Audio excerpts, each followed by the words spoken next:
Il est 7h46, l'interview vérité d'Europe 1. Wendy Bouchard, vous recevez ce matin Axel Gitz, le directeur des affaires corporate monde d'Imperial Tobacco. Absolument. Bonjour monsieur. Bonjour Madame Bouchard. Vous arrivez tout juste d'Angleterre, vous gérez les affaires d'un des plus grands groupes de tabac au monde, principal fabricant du Royaume-Uni. Pour donner quelques exemples aux auditeurs, c'est vous qui commercialisez des marques comme Gitane, Gauloise, Davidoff, Peter Stuyvesant. Et vous suivez également de très près pour votre groupe les questions liées au paquet de cigarettes neutres. C'est ce qui nous réunit ce matin puisque cette mesure a été adoptée dans le projet de loi santé cette semaine en France. Et ces paquets standardisés seront la norme à partir de mai 2016 chez tous nos buralistes. Pour reprendre donc un exemple, fini le packaging avec la Gitane sur fond de volute bleu pour faire dans les couleurs d'Europe 1. Tout d'abord, merci pour l'invitation. Oui, au moment, oui, mais on doit bien sûr attendre la décision du Conseil constitutionnel qui va regarder et demander la question si le paquet neutre est bien conforme à la Constitution française qui protège la liberté de parole, qui protège la liberté d'entreprendre. Mais il faut se rappeler, bien sûr, nos marques, c'est un des trois actifs que nous avons. Nous avons nos salariés, nous avons nos usines et nous avons nos marques. Et vous l'avez dit, marques comme Gitane et Gauloise font part ce sont des icônes du patrimoine français et on a besoin de nos marques pour faire concurrence aux autres fabricants. La société CETA en France, notre société, a une part de marché de 23%. Ça veut dire que 78% de fumeurs adultes ne consomment pas nos marques. Ça veut dire très clairement que le packaging, aussi l'image, est un levier de croissance actif pour un groupe comme le vôtre. C'est très important, bien sûr, mais il faut aussi dire une chose, les marques sont pour faire la concurrence, mais personne, surtout les jeunes, commence à fumer à cause de l'emballage. Les jeunes commencent à fumer à cause de la pression des amis, de l'exemple des parents, des problèmes d'adolescence, mais c'est jamais l'emballage qui figure. Et l'Allemagne a démontré d'une manière très impressionnante, si on cible ces raisons pourquoi ils commencent à fumer, les moins de 18 ans, par des programmes d'éducation intelligente, on peut réduire d'une manière significative la fumée parmi les jeunes. Axel, ce que je supporte, bien sûr. Vous parlez des jeunes parce qu'évidemment, c'est une des mesures à leur destination principalement. On dit souvent que le paquet de cigarettes est attractif, qu'il fait tendance, qu'il fait mode, etc. Mais vous nous parlez de cette décision du Conseil constitutionnel que vous attendez sur les termes de cette loi et de ce mesure de paquet neutre. Qu'est-ce que ça signifie? Que vous allez vous faire valoir vos droits, vous retrancher derrière le principe de la propriété intellectuelle et de la préservation de la marque, vous allez attaquer en justice?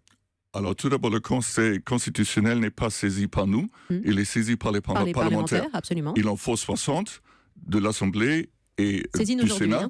Et si vous avez suivi le débat et les résultats des votes, ce n'était pas difficile pour 60 d'entre eux de se trouver et aller au Conseil constitutionnel. On sait que le lobby des cigarettiers était très actif parmi les parlementaires. Il existe. On peut parler de ce que moi j'ai fait. Par exemple, j'ai testifié devant 3 commissions du Sénat et de l'Assemblée. J'ai fait beaucoup d'interviews sur la télévision, la radio, la presse écrite, et tout est en pleine transparence. C'est mon rôle d'informer ceux qui prennent les décisions, d'informer les médias, d'informer les politiques, parce que bien sûr, nous connaissons nos affaires et c'est pour moi d'expliquer que le paquet neutre, en ce cas-là, après 3 ans d'expérience australienne, n'est pas seulement inefficace, c'est un fiasco. En Australie, on parlait des conséquences inattendues. Après 3 ans d'expérience, en France, ça sera plutôt les résultats inévitables. Le paquet neutre va doper les trafics et va augmenter la fumée parmi les jeunes. En Australie, le nombre de cigarettes a quand même diminué avec l'adoption du paquet neutre en 2012. Les cigarettiers ont été déboutés dans leur recours en propriété intellectuelle dans le pays. Alors je ne sais pas si le système du Conseil constitutionnel est équivalent en Australie ou en France, mais vous pensez aller plus loin, ne pas baisser les bras et avoir aujourd'hui fait et cause sur ce paquet? C'est pas pour moi de comparer les constitutions. Non, mais important de comparer les pays, parce que c'est adopté en Australie.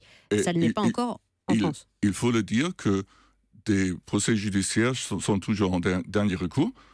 On attend, on a beaucoup de confiance dans le Conseil constitutionnel maintenant, on attend leur décision.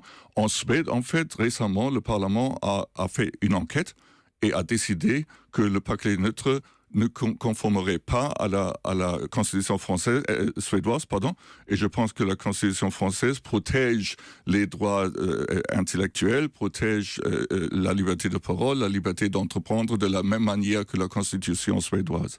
On le disait, avec ce paquet neutre, le gouvernement espère limiter l'attrait du tabac en France. Un tiers de fumeurs, 78 000 morts par an. Vous avez des enfants, Axel Gitz ? J'ai des enfants, ils ne fument pas. Moi, je ne fume pas, mais ce n'est pas la question.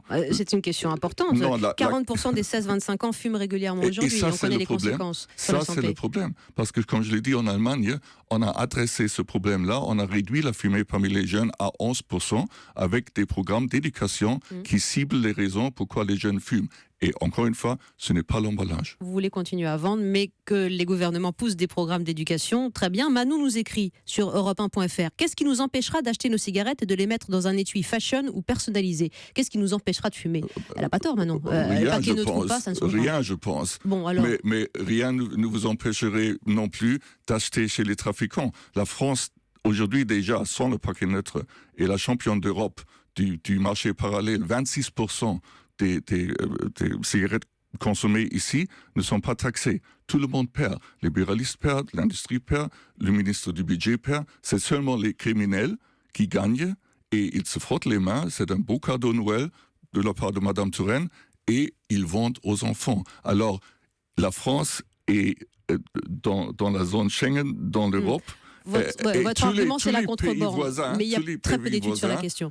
Tous les pays voisins ont des prix et taxes moins élevés et ça produit le trafic. Je voudrais terminer avec une dernière étude quand même qui met en avant l'aspect psychologique du rapport à la cigarette. Les fumeurs trouvent que leur goût dans les paquets neutres de ces cigarettes est moins bon. Alors que ce sont exactement les mêmes. Est-ce qu'on va pas trop loin aussi dans ce rapport à l'addiction, Axel Gitz ? Vous qui n'êtes pas fumeur, je précise. C'est difficile pour moi de juger parce que je ne suis pas fumeur, mais je peux vous dire que toutes ces études de provenance australienne ont été critiquées beaucoup.